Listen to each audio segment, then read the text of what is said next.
नमस्कार, अक्षर ज्योतिष में आपका स्वागत है। मैं पिंकी अग्रवाल, ज्योतिष विशारद।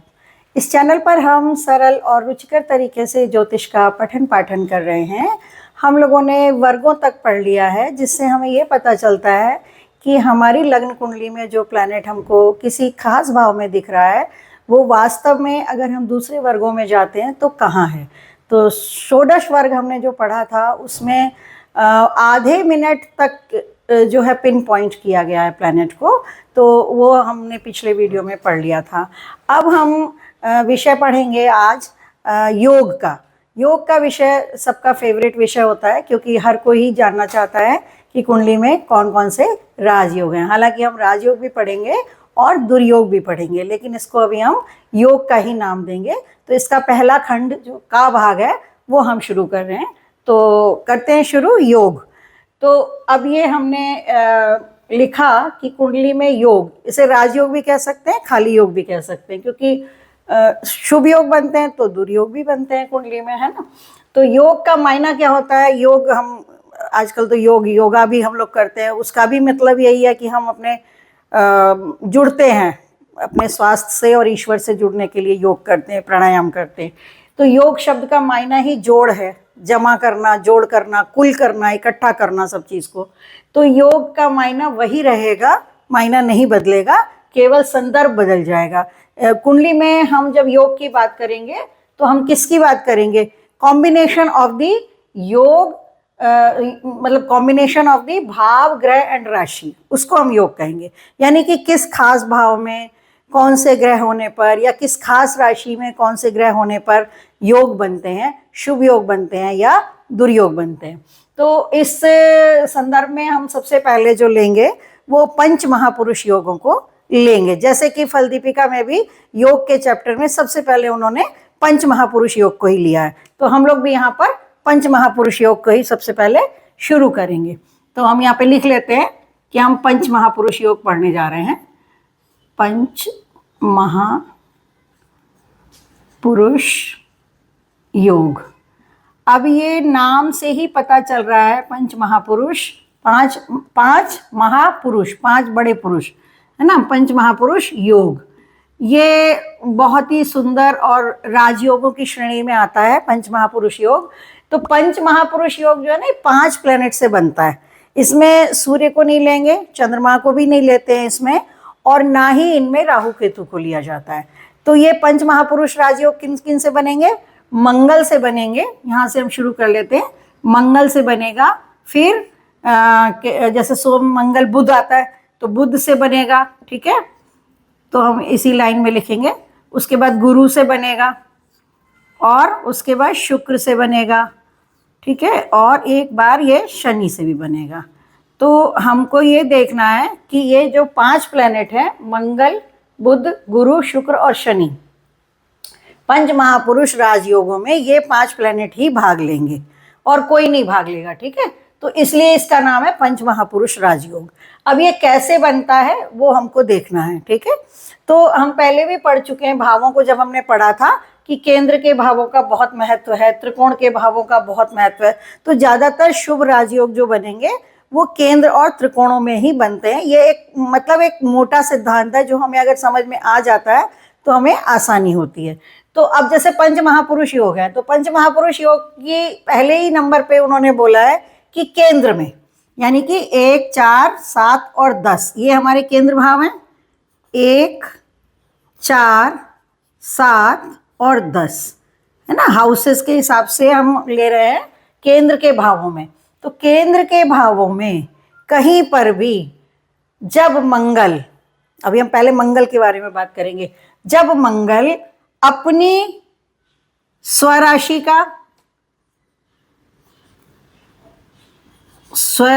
का, है ना, यानी इसमें स्व भी आ जाएगी और मूल त्रिकोण भी आ जाएगी, दोनों आ जाएंगी। स्वराशि मतलब अपनी खुद की राशि का हो या उच्च का हो,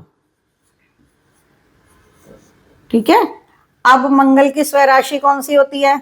एक तो ये होती है, ठीक है, मेष, और दूसरी होती है हमारी वृश्चिक, ठीक। हमने दोनों यहाँ पर बना लिए अपनी स्वराशि या और इसकी उच्च राशि क्या होती है? ये होती है मकर।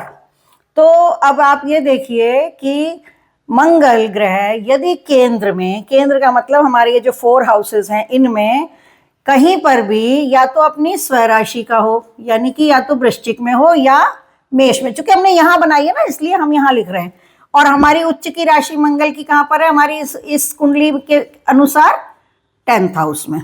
तो अब उन्होंने बोला कि यदि केंद्र में कहीं पर भी, मतलब ऐसा जरूरी नहीं है कि हमने लग्न में बनाया तो लग्न में ही होना चाहिए, लग्न में है तो बहुत ही उत्तम है क्योंकि अपनी राशि का हो जाएगा या उच्च का हो जाएगा, और मंगल जैसा ग्रह सेनापति ग्रह है ना, पावर का प्लेनेट है। तो लेकिन यहां भी हो सकता है, यहां भी हो सकता है, यहां भी हो सकता है, यहां भी हो सकता है, यानी कि केंद्र के जो 4 भाव हैं स्वराशि उच्च राशि का केंद्र में हो। जब हम बहुत सारी पढ़ाई कर रहे होते हैं तो हम कई बार क्या करते हैं, संकेतों से भी काम चलाते हैं, हर जगह केंद्र में नहीं लिखेंगे, केंद्र का मतलब सर्कल बना दिया हमने, यानी कि केंद्र में हो, केंद्र में मंगल हो स्व का या उच्च का।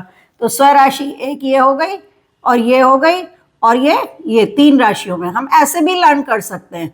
सिद्धांत को लर्न करने का अपना अपना तरीका है। हम डायरेक्ट वैसे फॉर्मूला ना याद करें कि स्व में है या उच्च में है या मूल त्रिकोण में, हम सीधे 3 राशियों के भी नाम याद कर सकते हैं कि मेष में हो, वृश्चिक में हो या मकर में हो। तो ये आ गया, यहाँ पर होना ही नहीं जगह चाहिए। हमने बोला ना भाव, ग्रह और राशि, तो हमारा भाव कौन से हैं, 1 4 7 10 भाव हैं। ग्रह कौन सा है, मंगल है। राशियां कौन सी हैं, स्वराशि या उच्च की राशि है। इसी का जब कॉम्बिनेशन हमारा बनेगा तो मंगल से बनने वाला पंच महापुरुष राजयोगों में से मंगल से बनने वाला राजयोग हमें प्राप्त होगा। उस राजयोग का नाम है रुचक।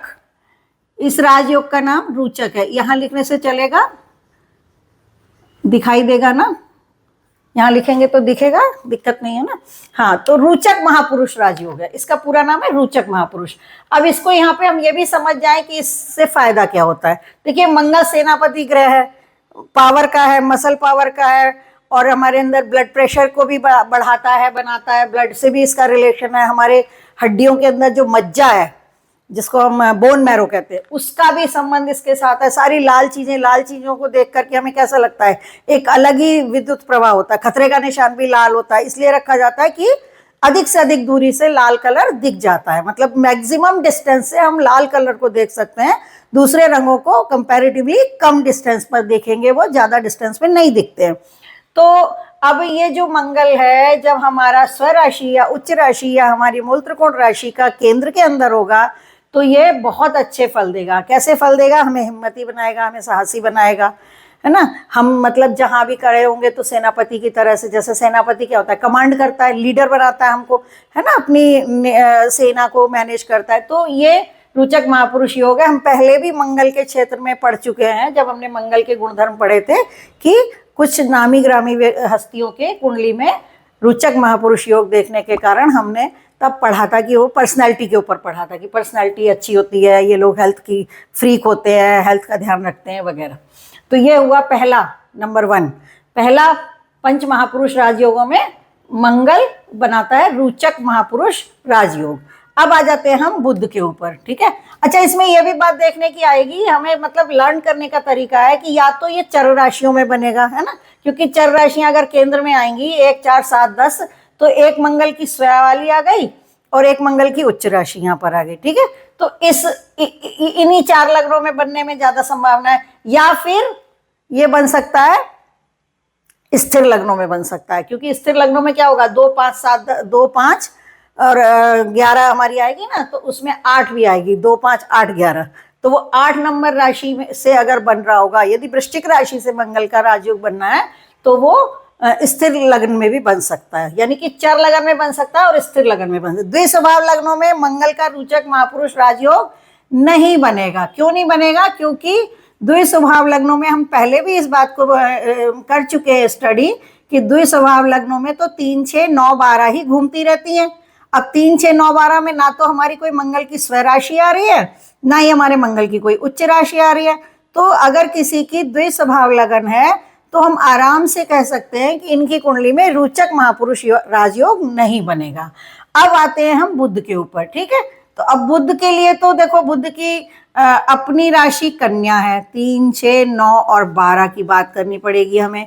क्यों? क्योंकि स्वराशि इसकी ये है, दूसरी एक राशि इसकी ये है, ठीक है, और इसकी उच्च राशि भी यही है, ठीक है। तो ये वाला सिद्धांत तो वही का वही रहेगा कि स्वराशि हो, उच्च राशि हो और केंद्र में हो, ठीक है, केंद्र में। तो केंद्र में स्वराशि या उच्च राशि का प्लैनेट हो, क्या हो? बुध हो, तो कौन सा महापुरुष राजयोग बनेगा? भद्र महापुरुष। भद्र महापुरुष, भद्र महापुरुष राजयोग, ठीक है।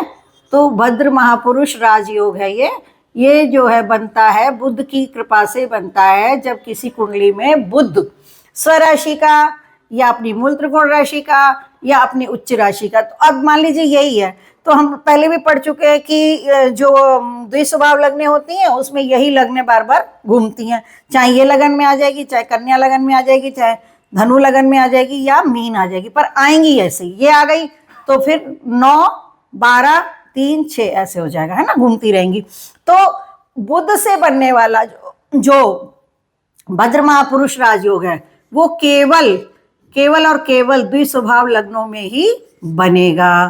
क्यों? क्योंकि इन्हीं लग्नों में, 4 लग्नों में घूम फिर कर बुध अपनी स्वराशि का हो सकता है, ये स्व है, और ये इसकी मूल त्रिकोण है, उच्च है ना। तो भद्र महापुरुष राजयोग बनता है केवल इन लग्नों में, क्योंकि इन्हीं लग्नों में ये केंद्र में आ सकता है बुध, अदरवाइज नहीं आएगा। जो हमारे पूर्व प्रधानमंत्री श्री मनमोहन सिंह जी है, उनकी कुंडली में भद्र महापुरुष राजयोग जहाँ तक मुझे याद है 10वें भाव में बन रहा है ना। तो ये अब आप सब जानते हैं भद्र का मतलब क्या होता है? एक सज्जन व्यक्ति, ठीक है, बुद्धिमान व्यक्ति। और उसके अलावा क्या होता है? बुध के जितने भी ट्रेड्स होंगे ना वो सारे बढ़ जाएंगे, यानी कि आपकी वाणी अच्छी होगी, आप मैथमेटिक्स में अच्छे हो सकते हैं, आप फिनेंस में अच्छे हो सकते हैं, आप मार्केटिंग में अच्छे हो सकते हैं, है ना। तो ये आएगा, भद्र महापुरुष राजयोग बनता है बुध से।